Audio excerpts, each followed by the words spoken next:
Hey everyone. If your LinkedIn notifications are not working, like you're not getting alerts for messages, jobs, or connections, don't worry.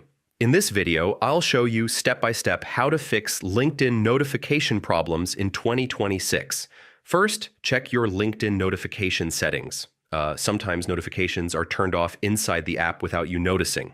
Next, make sure notifications are enabled on your phone or browser. System settings can block LinkedIn alerts completely. Now check your email notification settings.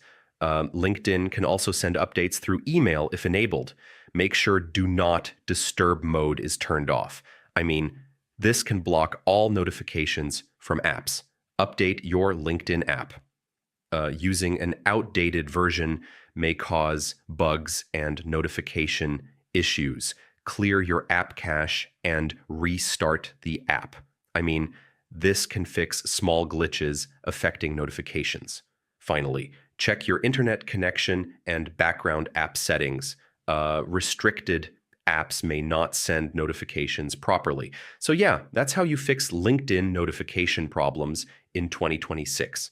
Follow each step carefully, and you should start receiving notifications normally again. And if this helped, don't forget to check out more LinkedIn tutorials for fast and easy fixes.